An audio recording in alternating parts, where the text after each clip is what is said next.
Parte 2, capítulo 46. Do temeroso espanto, chocalhante e gatesco que assaltou Don Quixote no decurso dos amores da enamorada Altisidora. Deixamos o grande Don Quixote imerso nos pensamentos provocados pela música da enamorada donzela Altisidora. Com ele se deitou e, como se fossem pulgas, não deixaram dormir nem sossegar sequer um segundo. E esse segundo tinha um primeiro, que eram os pontos das meias que lhe faltavam. Porém, como é ligeiro o tempo e não há barranco que o detenha, correram as horas a galope e com muita presteza chegou a manhã. Notando-o, deixou Don Quixote as meias plumas e, sem preguiça alguma, vestiu seu traje de camurça e calçou as botas de viagem, para encobrir a desgraça das meias. Pôs por cima seu manto escarlate e cobriu a cabeça com um capuz de veludo verde, guarnecido com passamanes de prata. Pendurou aos ombros o talim com sua boa e cortante espada, tomou de um grande rosário que sempre trazia consigo e, com grande prosopopeia e afeitação, saiu para a antessala, onde o duque e a duquesa já se encontravam vestidos, à sua espera. Ao passar por um corredor, estavam de propósito a aguardá-lo Altisidora e a outra donzela, sua amiga. Tão logo viu Don Quixote, Altisidora fingiu desfalecer. Sua amiga segurou-a nos braços e preparou-se para desabotoar-lhe o peitilho. Vendo, chegou-se a ela Don Quixote e lhe disse: "Bem sei de que procedem esses acidentes." "Pois eu não sei", respondeu a amiga, "porque Altisidora é a donzela mais sadia de toda esta casa, e nunca lhe escutei um ai desde que a conheço." "Mal hajam quantos cavaleiros andantes existam no mundo, se são todos assim mal agradecidos. Vá-se vossa mercê, senhor Don Quixote, pois não voltará a si esta pobre menina enquanto vossa mercê aqui estiver."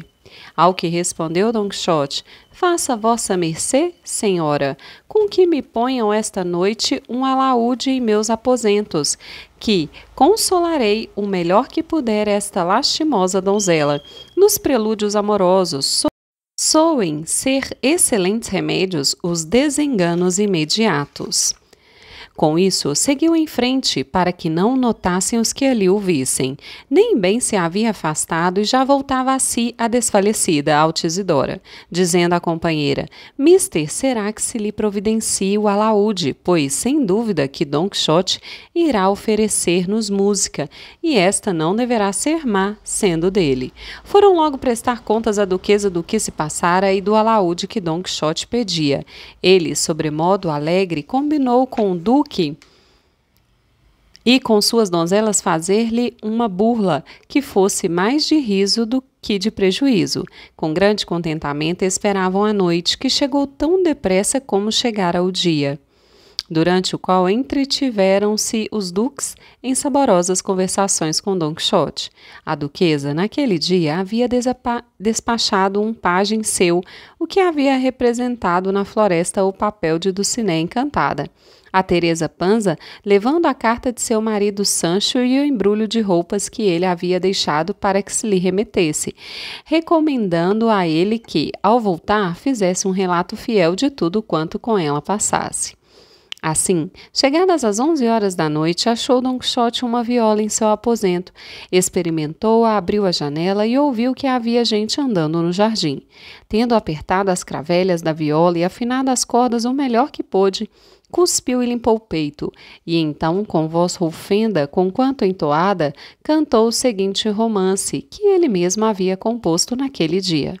"Costuma a força do amor tirar dos eixos as almas, tomando por instrumento a indolência descuidada. Fazer costuras, lavores, manter-se sempre ocupada, são um antídoto do veneno das ânsias apaixonadas. Ó donzelas recolhidas, que aspiram estar cansadas, vossa honestidade é o dote e a vós que as pode louvar.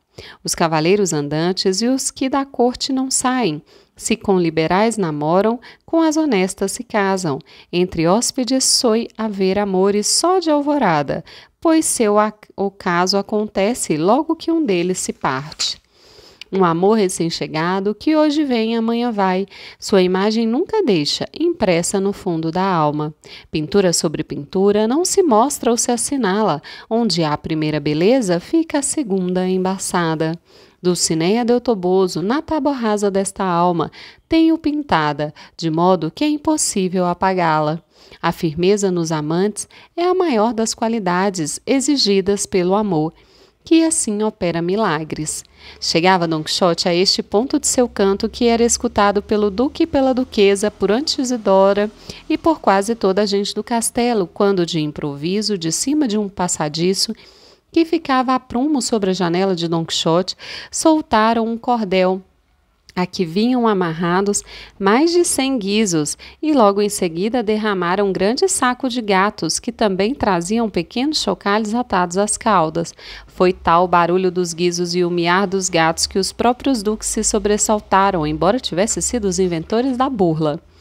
Don Quixote estacou, temeroso e pasmado, quis a sorte que os 2 ou 3 gatos entrassem pela janela de seu quarto e ficassem correndo daqui para lá, dando a impressão de que havia uma legião de diabos lá dentro. Apagaram as velas que ardiam no aposento e forcejavam por escapar. O sobe e desce do chocalhante cordel não cessava, deixando a maior parte da gente do castelo, que de nada sabia, admirada e em suspenso. Pôs-se Don Quixote de pé e, brandindo a espada, começou a desferir estocadas pela janela, enquanto vociferava: "Para fora, malignos encantadores! Para fora, canalha feiticeira! Sou Don Quixote de La Mancha, contra quem de nada valem nem têm forças vossas más intenções." Em seguida, voltando-se contra os gatos que corriam pelo aposento, atirou-lhes muitas cutiladas. Buscaram ele a janela e logo se safaram. Um deles, porém, enfurecido por tantas escutiladas que lhe deferia Don Quixote, soltou-lhe ao rosto, agarrando-lhe o nariz com unhas e dentes. Com a dor, prorrompeu o cavaleiro a gritar o mais alto que pôde. Ouvindo isso e entendendo o porquê de tudo com muita presteza, acudiram-lhe ao quarto o duque e a duquesa. E, abrindo a porta com a chave mestra, viram o pobre cavaleiro pelejando com todas as suas forças para arrancar o gato do rosto. Entrando com luzes, viram a desigual batalha, e enquanto o duque se esforçava por apartá-los, bradou Don Quixote: "Que ninguém o tire daqui, deixai-me mano a mano com esse demônio, com esse feiticeiro, com este encantador, que lhe darei a entender de mim para ele quem é Don Quixote de La Mancha." Mas o gato, não se importando com tais ameaças, miava e unhava. Por fim, conseguiu o duque desprendê-lo e atirá-lo pela janela. Ficou Don Quixote com o rosto todo arranhado, o nariz não muito são e o orgulho ferido, porque não haviam deixado terminar a tão reínda batalha que estava travando com suas alvíssimas mãos. Trouxeram-lhe azeite de aparício, a própria Altisidora lhe pôs emplastros em todas as feridas, dizendo-lhe em voz baixa enquanto o medicava: "Todas essas malandanças te sucedem, empedernido cavaleiro, pelo pecado de todoreza e pertinácia. Preza a Deus que se esqueça teu escudeiro Sancho de açoitar-se, para que nunca saia de seu encanto tua tão amada Dulcinea, nem tu a gozes e nem com ela chegues ao tálamo, pelo menos enquanto viver eu, que te adoro." A tudo isso não respondeu Don Quixote palavra alguma, mas apenas deu um profundo suspiro, e logo se estendeu em seu leito, agradecendo aos duques a mercê, não porque tivesse receio daquela canalha gatesca, encantatória e chocalhante, mas porque reconhecia a tão intenção com que haviam vindo socorrê-lo. Deixaram-no os duques sossegar e saíram, pesarosos do mau sucesso da burla, pois não haviam previsto que tão pesada e custosa saísse a Don Quixote aquela aventura, que lhe custou 5 dias de encerramento e cama, após os quais sucedeu-lhe outra aventura de ainda mais gosto que a anterior, a qual não a quer relatar agora seu historiador, para acudir a Sancho Pança, que andava muito cheio de solicitude e graça em seu governo.